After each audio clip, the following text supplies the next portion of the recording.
Hello everyone, स्वागत है आपका दबाव टॉप यूट्यूब चैनल के ऊपर। मैं आपका होस्ट एंड दोस्त सोनू कुमार। तो आज जो हम स्टार्ट करने जा रहे हैं वो है जेनेटिक्स। कुछ चीज़ें हम जेनेटिक्स की टर्मिनोलॉजी के बारे में पीछे डिस्कस कर चुके हैं। आज हम बात करेंगे स्पेसिफिकली कि जेनेटिक्स कहते किसे हैं और मेंडल के द्वारा जो दी हुई जेनेटिक्स है वो किस प्रकार की होती है, कैसे मेंडल ने नियम दिए थे, उनके ऊपर से स्टार्टिंग से एक बेसिक के साथ हम स्टार्ट करने हैं, वो यहाँ पर जा रहे हैं। तो ध्यान से सुनिएगा। वीडियो लगे अच्छा तो लाइक कीजिएगा, दोस्तों को शेयर कर दीजिएगा, नहीं लगे तो डिसलाइक करके छोड़ दीजिएगा। चलिए सबसे पहले बात करें जेनेटिक्स कहते किसे हैं, यानी हिंदी में कहूँ तो आनुवांशिकता कहते किसे हैं। तो सुनिएगा कि आनुवांशिकता पीढ़ी दर पीढ़ी होने वाली वेरिएशन, अंतर परिवर्तन को या होने वाले चेंजेस को हम क्या कहते हैं, यहाँ पर जेनेटिक्स कहते हैं। यानी आनुवांशिकता के आधार पर हम कह सकते हैं कि आगे generation to generation, generation to generation हमें स्टडी करना है कि हमारे पास कौन से करैक्टर नेक्स्ट जनरेशन के अंदर ट्रांसफ़र होंगे, किसके आधार पर ट्रांसफ़र होंगे, जीन कैसे काम करेगा, कौन सा जीन प्रभावी रहेगा, कौन सा जीन अप्रभावी रहेगा, कौन सा डोमिनेंट रहेगा, कौन सा रिसेसिव रहेगा। इन्हीं के ऊपर हम स्टडी करते हैं। वेरिएशन के आधार पर विभिन्नताएं हमें पता चलती है, तो वो हमें क्या कहलाती है, यहाँ पर आनुवांशिकता कहलाती है या आनुवांशिकी कहलाती है, जिसे हम जेनेटिक्स कहते हैं। तो सबसे पहले ध्यान रखना कि जेनेटिक्स शब्द जो है, शब्द है वो हमारे पास दिया था, आपके साइंटिस्ट का नाम है बैटसन। इन्होंने बैटसन ने ये जेनेटिक्स शब्द है वो दिया। इसी के साथ ध्यान रखना कि जेनेटिक्स शब्द तो चलो बैटसन ने दे दिया, लेकिन जेनेटिक्स का फादर किसे कहते हैं, जिन्होंने सबसे ज़्यादा इसके ऊपर काम किया, तो हम कहते हैं कि जेनेटिक्स का फादर या फादर ऑफ जेनेटिक्स किसे कहते हैं, यहाँ पर मेंडल को कहते हैं। यहाँ पर किसको जाना जाता है, मेंडल्स को जाना जाता है। यानी कहूँ तो मेंडल है वो कौन है, हमारे फादर ऑफ जेनेटिक्स है। लेकिन ध्यान रखिएगा यहाँ पर जो मॉडर्न, जो अभी आधुनिक प्रकार की जेनेटिक्स है उसके फादर है वो आपके थोड़े से अलग है। उन्हें हम कहते हैं, कौन सा है हमारे पास, बैटसन। यानी कि फादर ऑफ जेनेटिक्स मेंडल कहलाता है, लेकिन modern of genetics, father of genetics है वो कौन कहलाएगा, आपका बैटसन कहलाएगा। इसी के साथ साथ आगे बात करें तो सबसे पहले जेनेटिक्स आनुवांशिकता है, उसकी सबसे छोटी यूनिट है वो हमारे पास जीन होती है। जो कहते किसे, उसके बारे में हम टर्मिनोलॉजी के ऊपर बात कर चुके हैं कि जीन क्या है, न्यूक्लियोटाइड की स्पेसिफिक सीक्वेंस जीन कहलाती है, क्रोमोसोम पर प्रेजेंट रहती है, और जीन यानी ग्रुप ऑफ जीन क्रोमोसोम का निर्माण करते हैं। और जनरेशन या आनुवांशिकता की या क्रोमोसोम की सबसे छोटी यूनिट, सबसे सिंपल स्पेसिफिक यूनिट आपकी क्या होती है, structural and functional unit gene होती है। इस जीन के बारे में हम जाने तो जीन का जो नाम है सबसे पहले वो हमारे पास किसने दिया था, जॉनसन ने दिया था। ध्यान रखना, जीन का नाम जॉनसन ने पढ़ा था। और जीन छोटे छोटे न्यूक्लियोटाइड, स्पेसिफिक न्यूक्लियोटाइड की सीक्वेंस होती है जो करैक्टर को आगे लेकर जाने का काम नेक्स्ट जनरेशन में करती है। इसी के साथ साथ कहें तो इस जीन वर्ड को मेंडल ने क्या कहा था, तो ध्यान रखना, इस मेंडल ने इस जीन वर्ड को ही फैक्टर के नाम से जाना था, यानी कारक कहा था। इसको क्या कहा था, फैक्टर यानी कारक कहा था। ये जेनेटिक्स की यूनिट होती है, स्ट्रक्चरल एंड फंक्शनल यूनिट आपकी क्या कहलाती है, जीन कहलाती है। अब मैंने एक वर्ड यूज किया कि जीन होते हैं वो ग्रुप ऑफ जीन किसका निर्माण करते हैं, आपका क्रोमोसोम का निर्माण करते हैं। तो ध्यान रखना, क्रोमोसोम किसे कहते हैं, तो सबसे पहले ध्यान रख लेना, क्रोमोसोम का जो नाम था वो हमारे पास एक साइंटिस्ट है जिनका नाम है वाल्डेयर। इन्होंने क्या किया था, आपका क्रोमोसोम का नाम दिया। यानी क्रोमोसोम शब्द का नाम या क्रोमोसोम शब्द यूज किसने किया था, वाल्डेयर ने किया। लेकिन इसकी डिस्कवरी करने का काम है वो हमारे पास एक साइंटिस्ट है जिसका नाम है हमारे पास स्ट्रोसबर्गर। अब बर्गर का सुनकर पानी मत ले आना, स्ट्रोसबर्गर साइंटिस्ट है, उन्होंने क्या किया था, सबसे पहले क्रोमोसोम की डिस्कवरी की थी। सबसे पहले क्रोमोसोम की डिस्कवरी स्ट्रोसबर्गर ने की, वोल्डेयर ने इसका नाम दिया। अब इसी के साथ साथ हम आगे बढ़ें तो हमारे पास आता है क्रोमोजोम का नाम हमने देख लिया, वोल्डेयर ने नाम दे दिया क्रोमोजोम का। डिस्कवरी इसके साथ हमने देख ली कि डिस्कवरी किस कैसे किसी हो जाती है, और इसके ऊपर एक्सरे डालकर इसकी स्टडी करने का काम हमारे पास एक साइंटिस्ट है, इनका नाम है रोंटेजेन। उन्होंने क्या किया था, इसके ऊपर एक्सरे लाइट डाली और एक्सरे लाइट डालकर इसके बारे में है वो यहाँ पर स्टडी की है। ठीक है, अब इसके साथ साथ थोड़ी बातें जेनेटिक्स के ऊपर वापस चल लेते हैं कि जेनेटिक्स में हमारे पास क्या होगा, किस तरह की टर्मिनोलॉजी है वो हमें देखने को मिलेगी। तो यहाँ पर थोड़ा सा देखिएगा हमारे पास क्या देखने को मिलता है कि जेनेटिक्स शब्द जो है वो हमारे पास बैटसन ने दिया था डिस्कवरी की। अब अगर कहूँ तो हम ये कह सकते हैं कि फादर ऑफ ह्यूमन जेनेटिक्स कौन होगा, ह्यूमन जेनेटिक्स। ध्यान रखना, फादर ऑफ ह्यूमन जेनेटिक्स होता है वो हम कहते हैं ए गेरार्ड को। किसको कहा जाता है, ए गेरार्ड को कहा जाता है। इसी के साथ साथ एक और आता है कि father of experiment human experiment of father of experiment genetics. Human के ही अंदर बात करते हैं तो ह्यूमन के अंदर एक्सपेरिमेंट जेनेटिक्स के बारे में हम बात करें तो हमारे पास जो एक्सपेरिमेंट वाले जेनेटिक्स वाले फादर हैं वो कौन है, आपके T.H. मॉर्गन हैं। इन्होंने जीन के बीच में डिस्टेंस को बताया, जीन के बीच में कितनी डिस्टेंस होती है, जीन के ऊपर रिकॉम्बिनेशन कितना होगा, किस तरह से जीन आपस में प्रेजेंट रहेंगे, वो सारी चीज़ें ने T.H. मॉर्गन ने कहा था। ध्यान से सुनना, फादर ऑफ जेनेटिक्स अलग है, फादर ऑफ ह्यूमन जेनेटिक्स अलग है, फादर ऑफ एक्सपेरिमेंट जेनेटिक्स अलग है, father of human experiment genetics है वो आपके हैं, वो क्या है, अलग अलग हैं। अब इसी के साथ साथ इन सभी चीज़ों के बारे में बात करने के बाद सबसे पहले हमें बात करनी है वो किसके ऊपर बात करनी है, आपकी मेंडल्स के ऊपर बात करनी है कि मेंडल्स का जन्म कब हुआ, किस तरह से कैसे उन्होंने एक्सपेरिमेंट किए, उन सभी के ऊपर बात करते हैं। तो ध्यान रखना, मेंडल का जो जन्म हुआ था वो आपका 22 जुलाई 1822 को जन्म हुआ। कहाँ हुआ था वो भी ध्यान रखना, ब्रुन शहर के अंदर हुआ था। छोटे वाले क्वेश्चन पूछ लिए जाते हैं, कहाँ पर है ये, ऑस्ट्रिया के अंदर है, ना कि ऑस्ट्रेलिया। किसके अंदर है, ऑस्ट्रिया के अंदर है, वो है ब्रुन शहर है। 22 जुलाई को 1822 के अंदर इनका क्या होता है, जन्म होता है। और इन्होंने गुणात्मक लक्षण के ऊपर और मात्रात्मक रूप से क्वांटिटी के ऊपर, या क्वालिटी और क्वांटिटी दोनों प्रकार के करैक्टर्स को लिए और दोनों प्रकार से इन्होंने क्या किया था, प्रयोग किया था। लेकिन इनकी जो डेथ है वो ध्यान रखना कब हो गई थी, 6 जनवरी 1884 के अंदर इनकी डेथ हो गई थी। 6 जनवरी 1884 में डेथ होती है, 1822 में इनका जन्म होता है। और किसकी वजह से इनकी डेथ होती है तो वो भी आप याद रखना चाहो तो रख लेना कि इनकी डेथ होती है वो हमारे पास किडनी के अंदर। किडनी में कौन सी डिजीज़ हो जाती है आपकी, नेफ्रॉन डिजीज़, या इसको हम बोल सकते हैं अपने पास ब्राइट डिजीज़ है, वो रोग होता है। ब्राइट या नेफ्रॉन डिजीज़ होती है, नेफ्रॉन्सिस एक डिजीज़ होती है, उसके द्वारा इनकी डिजीज़ हो गई थी किडनी के अंदर, जिनकी वजह से इनकी डेथ हो गई थी। आगे बात करें तो हमें आगे ये भी देखने को मिलता है कि जो जेनेटिक्स के रूप में हमारे पास इन्होंने मेंडल के नियमों को पुनः खोजने का काम, रीडिस्कवरी करने का काम या पुनः खोजने का काम था, वो 3 साइंटिस्ट थे। कौन कौन से थे, ध्यान रखना, खोजने का काम है वो एक साइंटिस्ट है आपके कोरेंस नाम के, उन्होंने किया। दूसरा है आपका यहाँ पर ह्यूगो डी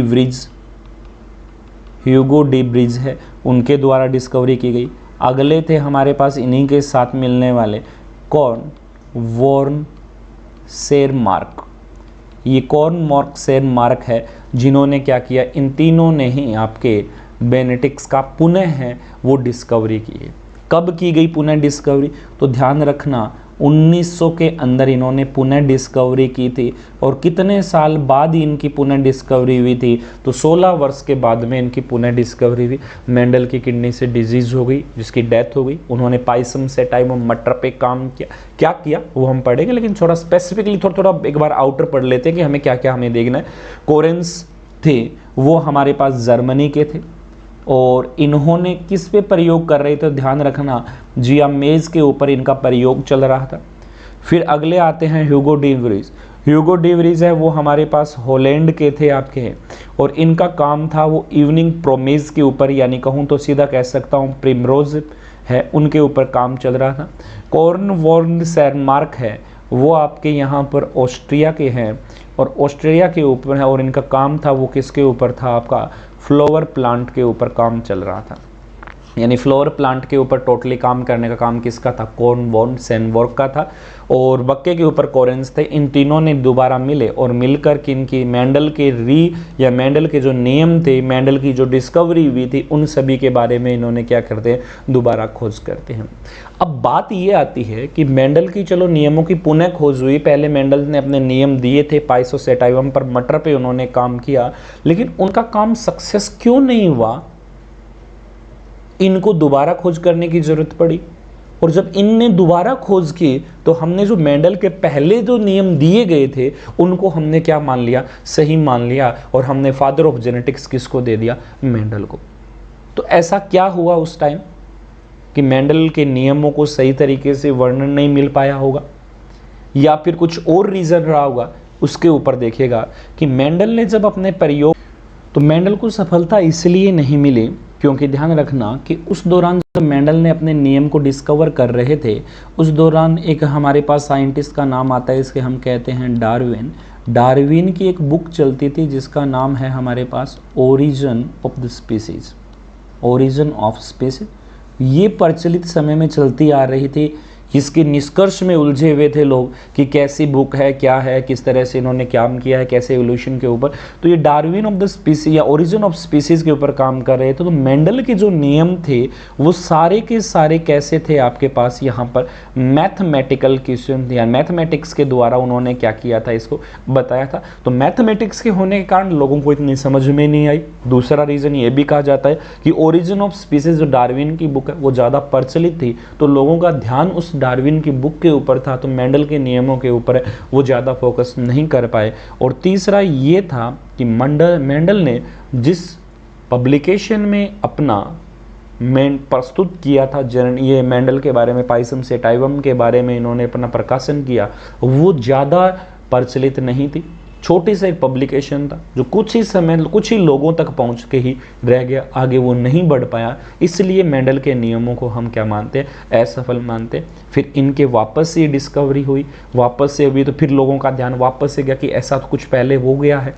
जब हम ओरिजिन ऑफ द स्पीसीज पढ़ रहे थे उस दौरान हमने ये देखा था, तो फिर जाकर उसने क्या हुआ, मेंडल को है वो फादर ऑफ जेनेटिक्स का नाम, और उनके नियमों को वापस से हमने क्या की, काम करना स्टार्ट किया। उससे पहले भी, मेंडल से पहले भी क्या किया था, अलग अलग साइंटिस्ट थे जिन्होंने उस पर काम करना स्टार्ट किया था। जैसे अलग अलग साइंटिस्ट थे हमारे पास, एक साइंटिस्ट का नाम है कॉल यूटर, इन्होंने भी मेंडल की तरह ही काम किया था, और किया किस पे था, तंबाकू के प्लांट के ऊपर किया था। दूसरे हमारे पास साइंटिस्ट थे जिनका नाम है जॉन नाइट, इन्होंने भी क्या किया था, मटर के पौधे के ऊपर मेंडल की तरह ही काम किया था। एक था हमारे पास जॉन गोस, इन्होंने भी क्या है, मटर के पौधे के ऊपर ही काम किया था। लेकिन ये सभी ने एक गलती की, वो ये था कि ये सारे के सारे कैरेक्टर एक बार में ही देखना चाहते थे कि हमें कैसा फ्लावर मिलता है, कैसा प्लांट ड्वार्फ होगा, कैसा हमें सीड मिलता है, वो सारे कैरेक्टर एक साथ देखना चाहते थे। इसीलिए इनसे क्या हुई, गलती हुई। अगर ये एक साथ ना देकर अलग अलग रीजन के ऊपर, अलग अलग जीन के ऊपर काम करते, तो आज हमारे पास फादर ऑफ जेनेटिक्स इन्हीं 3 नामों में से एक होता। लेकिन इन्होंने क्या किया, सभी लक्षणों को एक साथ देखने के कारण, यानी सबों को एक साथ देखना चाहते थे जेनेटिकों की, किस तरह से फ्लावर का कलर आगे जाएगा, जीन जाए, सीड का कलर होगा, सीड की शेप होगी, लीफ का फ्रूट कहाँ पर लगेगा, फ्रूट की शेप कैसी होगी, वो सारा एक साथ देखना चाहते थे। लेकिन इन्होंने क्या, एक साथ इन्होंने दिखा नहीं, तो इनका क्या हो गया, एक्सपेरिमेंट वो कैंसिल हो गया। तो फिर आए मेंडल ने काम करना स्टार्ट किया। लेकिन ध्यान रखना, मेंडल ने जब काम करना आपका स्टार्ट किया, तो सबसे पहले मेंडल ने 3 ईयर तक यानी 3 साल तक मेंडल ने एक हमने सुना होगा हनी बी यानी मधुमक्खी के ऊपर उन्होंने काम किया। और मधुमक्खी में उन्होंने क्या देखा कि हैप्लो और साथ साथ में डिप्लो सिस्टम प्रेजेंट रहता है।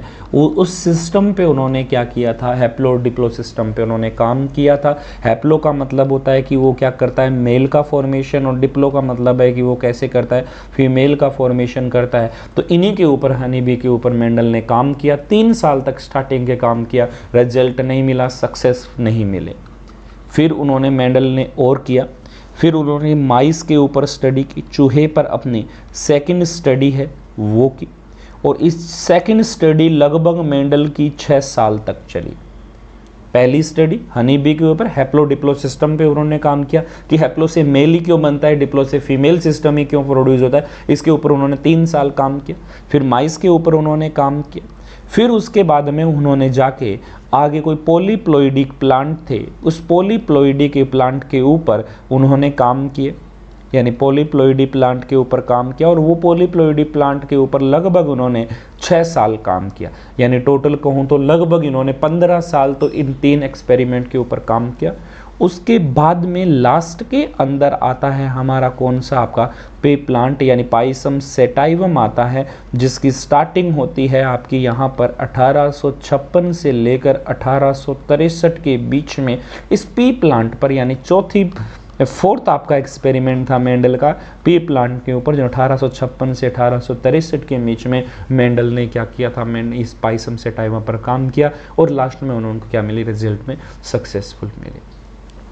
अब पी प्लांट के अंदर ध्यान रखना कि हमारे पास पी प्लांट के अंदर लगभग 34 वैरायटीज़ होती है, वो यहाँ पर पाई जाती है।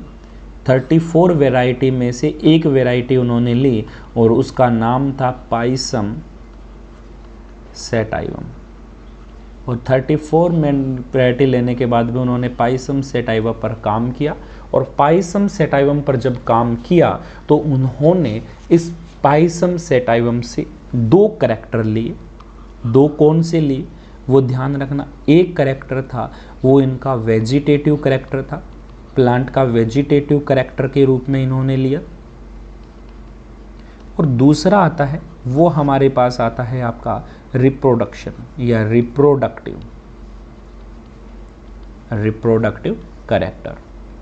इन्होंने क्या किया, एक तो था हमारे पास वेजिटेटिव रिप्रोडक्टिव करैक्टर और दूसरा हम प्लांट ने इनके ऊपर क्या लिया, रिप्रोडक्टिव करैक्टर लिया। हम पढ़ते 7 करैक्टर है लेकिन मेनली 2 करैक्टर लिए, एक तो वेजिटेटिव भाग के ऊपर करेगा, दूसरा रिप्रोडक्शन में पार्टिसिपेट करेगा वो। तो वेजिटेटिव जो कायिक लक्षण था वो लिया। वो प्लांट का कौन सा लिया था उन्होंने, ध्यान रखना, हाइट के ऊपर लिया। हाइट कैसी होगी वो लिया। और हाइट हमारे पास वेजिटेटिव करैक्टर में टोल मिलती है, लंबी ज़्यादा मिलती है, या फिर हमारे पास वो हाइट है वो हमारे पास कैसे मिलती है, ड्वार्फ यानी बोनी मिलती है। तो ये हाइट का करैक्टर आपका वेजिटेटिव करैक्टर कहलाता है। बाकी बचे हुए जितने भी करैक्टर है वो किसके हैं, रिप्रोडक्टिव करैक्टर के हैं। इस वेजिटेटिव करैक्टर के बाद में रिप्रोडक्टिव करैक्टर में उन्होंने 2 नंबर यानी कहूँ तो टोटली वेजिटेटिव रिप्रोडक्शन में उन्होंने रिप्रोडक्टिव करैक्टर में सबसे पहला उन्होंने करैक्टर लिया वो था हमारे पास फ्लावर का, दूसरा है उनका सीड का, और तीसरा है उनका यहाँ पर फ्रूट का। ये 3 करैक्टर लिए, फ्लावर कैसा, सीड और फ्रूट। ये तीनों करैक्टर के अंदर उन्होंने अपना ड्वार्फ और रिसेसिव करैक्टर भी लिया। जैसे फ्लावर की बात करूं तो फ्लावर में उन्होंने 2 प्रकार से बांटा। एक था कि फ्लावर का कलर क्या रहेगा यहाँ पर, दूसरा उनके पास था कि जो फ्लावर है वो पोजीशन क्या रहेगी, यानी यहाँ को तो पोजीशन क्या रहेगी। अगला था सीड का, तो सीड के अंदर भी उनका यही था कि सीड की कलर क्या रहेगी और सीड के अंदर शेप क्या होगी। उसी तरह से फ्रूट के अंदर भी फ्रूट का कलर क्या रहेगा और फ्रूट की शेप क्या रहेगी। और ये टोटल आपके पास जो करैक्टर बनते हैं वो कितने बनते हैं, तो एक height 1, flower colour 2, flower position 3, seed का कलर 4, सीड का शेप 5, फ्रूट का कलर आपके पास 6 और फ्रूट की शेप आपके पास 7, यानी टोटल इन्हीं 7 कलर को या 7 कैरेक्टर्स को हम पढ़ते हैं, जिनको कहते हैं कि मेंडल ने मटर के पौधे पर काम करते हुए इन्होंने कैरेक्टर को लिया। आ रही है बात समझ में कि मटर ने कैसे काम किया? तो हाइट ली, फ्लावर लिया, सीड लिया और फ्रूट लिया। उनका अलग कि सीड के अंदर भी उनका शेप क्या रहेगी, कलर क्या रहेगा, फ्लावर में भी पोजीशन क्या रहेगी, कहाँ पर लगा रहता है वो है, और फ्लावर का कलर क्या आएगा नेक्स्ट जनरेशन में, और फ्रूट है उसका कलर क्या होगा और उसके साथ फ्रूट की शेप क्या होगी।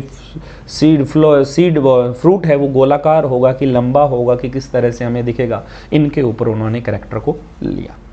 अब सबसे इम्पोर्टेंट चीज़ आती है, वो हमारे पास आती है यहाँ पर कि जो हम यहाँ पर फ्लावर ले रहे हैं, जो हमने यहाँ पर फ्लावर लिया है उसका कलर क्या रहेगा। तो ध्यान रखना उस कलर का वाइट भी हो सकता है और उसके साथ साथ हमारे पास कलर है वो वोयलेट कलर है, वो भी हमें देखने को मिलता है। पोजीशन की बात करें तो पोजीशन हमारे पास है वो फ्लावर की टर्मिनल भी हो सकती है, या फिर वो कैसा हो सकता है, एक्जियल हो सकता है। टर्मिनल साइड में भी लगा रह सकता है और एक्जियल कंडीशन के अंदर भी वो प्रेजेंट रह सकता है। अब उसके बाद में हमारे पास सीड का कलर आता है। सीड के कलर के अंदर वो येलो कलर का भी सीड हो सकता है, या फिर वो सीड हमारे पास ग्रीन कलर का भी दिखता है। शेप होती है वो सीड की या तो राउंड हो सकती है, या फिर हमारे पास कैसी दिखती है आपकी वो व्रिंकल्ड है, वो भी दिखती है। फ्रूट का जो कलर होता है वो हमारे पास उसी तरह से येलो भी हो सकता है, ग्रीन भी हो सकता है। शेप होती है वो इनफ्लेटेड हो सकती है, यानी फ्लैट हो सकती है, या फिर वो क्या हो सकती है हमारे पास, अच्छा ये आपको दिख नहीं रहा है ना यहाँ से, चलो कोई दिक्कत नहीं, मैं यहाँ पर लिख देता हूँ। इन सभी चीज़ों को मैं एक बार यहाँ पर हटा देता हूँ, इधर कर देते हैं।